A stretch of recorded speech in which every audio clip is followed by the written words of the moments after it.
3 көндән яңы уку мизгеле башлана. Беренче класска барусы укучыларга һәм ата-әсәләргә был айыруса яуаплы тулкынлангысы зур. Баланы мәктәп тормышына ничек еңел өйрәтергә психолог менән ошо һорауларга асыклык индерәбез. Педагогия фәннәре кандидаты Мифтахиддин Акмулла исемендәге Башкорт дәүләт педагогия университетының психология факультеты деканы вазифаһын башкарусы Лилия Халикованы сәламләйбез. Хәерле иртә. Хәерле иртә.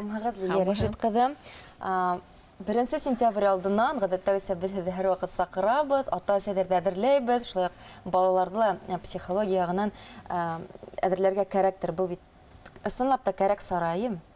Әлбәттә, тибәйтеринем, менә әгәр дә менә янлы һөйләшкәндә ишетеп калабыз бит инде без ата-әсәнең балаһы мәктәпкә барабыз, без укырга барабыз, без мәктәпкә барабыз дип без дип димләштереп һөйләйләр. Ысынлап та улар уку процессына ла инеп китә, балага ярдәм да итә бит инде, борсыла ла. Шул инде ысынлап та ул ата-әсәнең яшәешен, психологик торышын күрһәтеп тора бит инде без дигән һүз. Һәм был бала өчен дә, ата-әсәләр өчен дә бик мөһим осыр һәм яңы үсеш осыры дип атар инде инде мин аны. Чөнки бала яңы статуска ия була бит инде. Шуның өчен монда инде ата-әсәгә баланың тормыш гомумән мәктәп тураһында, мәктәп буенча ысынбарлык матур образ тудыру кирәк, нормаль образ. Ул теге сәскә менән, форма менән, портфель менән генә билдәләнмәй, монда көндәгелек эш, уку процессы бит инде, тәнәфестәр, шулай ук көн тәртибе, йокы режимын тотыр кирәк, вакытында талаптарды үтәр кирәк, кыенлыктар булуы мөмкин, реаль ситуацияны балага әйтеп бирергә кирәк. Менә шуга игътибар итәринем. Шуннан игътибар итәргә инде тагыла, мәсәлән, өйдә мәктәп менән бәйле булган кагыйдәләр индерергә. Шулай өйдә лә был хәлгә җитди карарга кирәк һәм мәсәлән тота килеп өйдә ремонт яһай башларга кирәкмәй, ниндидер менә хаос булдырырга кирәкмәй инде. Сынап так. Шул вакытта теге саманнан тыш борсылырга ла кирәкмәй. Чөнки һәр кем барган бит инде мәктәпкә һәм һәр кем ул этапты үткән һәм уның балаһы ла үз лыкка ниндидер үсешкә ия булырга тиеш киләсәктә. Шуга игътибар итәргә кирәк инде. Ысынлап та саман тыш борсорга кирәкмәй. Буна бер адны алдан, буна иштем бер адны элек. 1 сентябрь кипиш диләр әйтә урысча теге артыгымын. Һәм йокы режимында тәртипкә килтерергә кирәктер инде. Әлбәттә. Бына булган хәл, бер ата-әсәй улар инде баланы мәктәпкә әзерләй башланылар һәм һуңгы көндәрендә генә мәктәптә хайланалар. Һәм уларның хаос башланды, бына һәдә әйтмешләй. Бер нәмәлә әзер түгел, ремонт эшләнмәгән һәм улар да нисектер үзләрен тынысландыра, бына ысынлап та психолог ярдәме кирәк. Бына һез дә үзегез әсәй буларак хәтергезгә төшерегез әле 1 сентябрьдә һәм психолог үз-үзенә психологияктан ярдәм итә аламы? Психолог бит ул да кеше дип әйтергә кирәк. Әлбәттә, борсылулар була, һәм кешегә булган хас кисерештәр дә була. Мин үзем дә саманнан тыш борсылганымды хәтерләмәем. Ләкин бала, минең кызым башлангыч сыйныфта укыганда ниндидер бер хәлләр булды. Бер кызыкай уларда уйнатмай йөрүне, ул һәм шул вакыт шунда мин мәктәпкә барып, балаларды бергәләшеп, ниндидер бер уен оештырып, дуслаштырып йөргәнне хәтерләйм. Мына айру мәктәпкә барган гына осырда нык көсергәнеш кисергәнде айруса исләмәйм. Бына ысынлап та алар 1 сыйныфка киләләр бит инде укырга һәм уларның яңа дуслар барлыкка килә, классташтары һәм унда нисектер ул гаиләгә инеп китергә тиеш бит инде ул класска, танышырга. Әгәр дә класста дуслары менән, классташтары менән аңлашылмаусанлыктары тууга, уны нисек күзәтергә баланан, яисә укытучыларыннан һорашып торыргамы? Баланың кәйфен күзәтергә кирәк. Гомумән мәктәптән кайткан, ул нинди кәйфтә кайта, нимәләр һөйләй, бүлешә беләме? Шул вакытта алдан ук балага үзенең кәйфе турасында, үзенең хис тойгылары турасында һөйләп өйрәтергә кирәк, һөйләргә өйрәтергә кирәк. Уның өчен ата-әсә үзе турасында ла һөйләргә тиеш. Нимәләр булды бүген, нимә охшаны, нимә охшаманы дип һорашырга. Шул вакытта теге ябай гына бер конфликт булса ла, гауга куптарырга кабаланмаска кәрәк. Шул вакытта әгәр дә катмарлы гына хәлдәр булһа, игътибарһыз да калдырырга кирәкми. Менә һез әйттегез бит инде, укытучылардан һораргамы дип. Шул вакытта саманан тыш борсулып, ниндидер куркыныч эзләп, бозык эзләп һәр вакыт йөрһәк, ата-әсә ул аны табарга мөмкин бит инде, яки үзеннән үзе күз алдына бастыра бит инде яһалма рәвештә.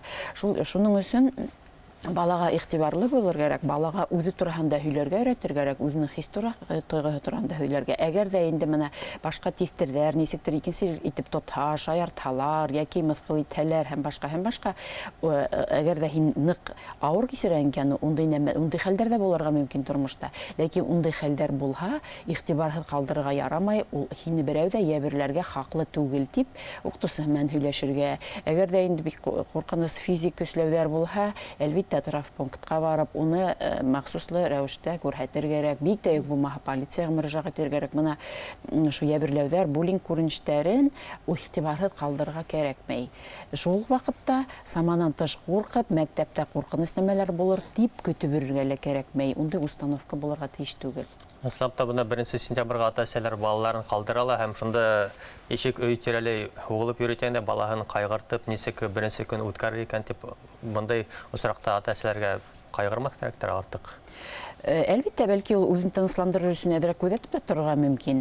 Ләкин ул саманан тыш, уның йәшәү рәүешенә әйләнеп китһә, йәшәү мәғәнәһенә ул һәйбәт түгел. Сөнки мына бөгөнгө көндә әйтергәрәк, балаларҙың таянысы өлкән кешеләр. Гомумән бөгөнгө көндә лә түгел, гомумән алғанда, өлкән кешеләр, ата-әсә, шул ваҡытта уҡытыусы, өлкән кешеләр бөгөнгө үҙҙәре лә стресс кисерә бит инде. Һәм невротик рәүештә реакция яһаһалар, бала таянысын юғалта.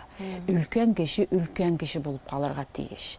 Өлкән кеше истерикаға бирелергә тейеш түгел. Аҡылға һалып эш итергә тейеш. Шул ваҡытта ғына балаға ул таяныс булала. Әгәр дә ата-әсә үҙе истерикала ҡолап бара икән, әлбиттә ул балаға таянырға урын юҡ, һәм ул ситтән эҙләй таянысты. Өлкән кеше истерикаға бирелергә тейеш түгел дип теге сәлам тапшырыуның алып барыусылары истерикаға бирелергә тейеш. Гелдә тыныс, беҙгә лә ҡунаҡ килә бит. Үҙегеҙгә шундай ни алдығыҙ.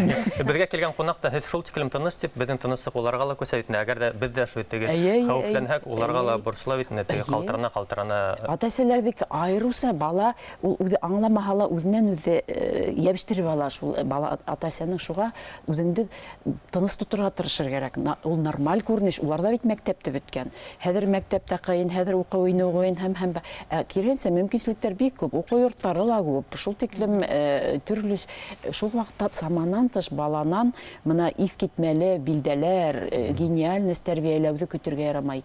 Нисек бар, мөмкинселектеренә таянып, әлбиттә тырыштырыр кәрәк, мөмкинселектәр булдырыр кәрәк. Шул ваҡытта үҙеңдең амбицияларың менән минең балам бөтә кешене хайран ҡалдырырға тейеш дигән ҡыҙғанысҡа ундай да күренештәр бар бит инде. Һәм балаға бит инде әгәр дә ул аның шарттарына тап килә алмаһа, ата-әсәнең ғәйеп тойғоһо була, борсоласаҡ, мына мин өмөттәрен тормошҡа ашырманым ти бит инде.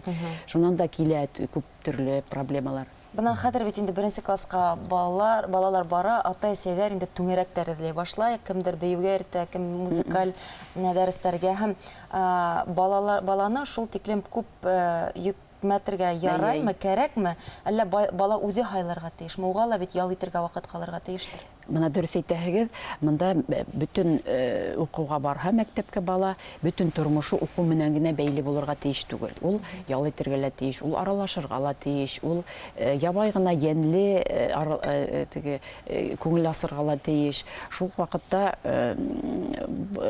мына төрлө түңәрәктәргә лә һәйбәт күренеш. Ләкин саманан тыш, тегендә лә, мында ла баланың теләге менән бәйләнмәгән, бала менән кәңәшләшмәй, ҡыҙыҡһыныуын иҫәптә тотмай, төрлө ерҙәргә яҙып та әлегенә әйтелгән фекер, унан ниндейҙер иҫ китмәле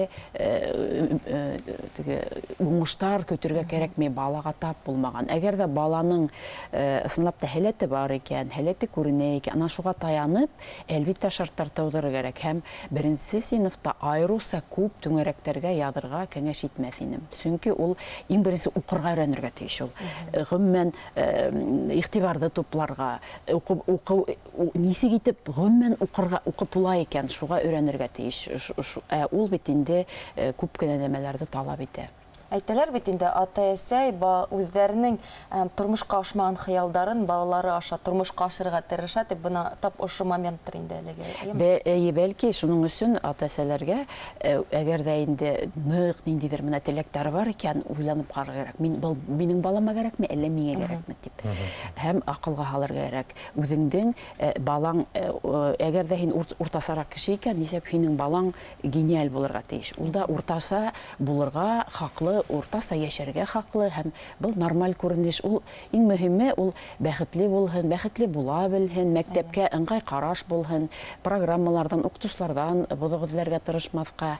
Кыенлыктар булһа, әлбәттә, килешү нигезендә мәсьәләләрне күтәрергә кирәк. Шулай итеп, ата-әсәйләр паникага бирелмәйбез, хаоска бирелмәйбез, без тыныс тотабыз һәм истә тотайык, бөтәбез дә мәктәп аша үткән.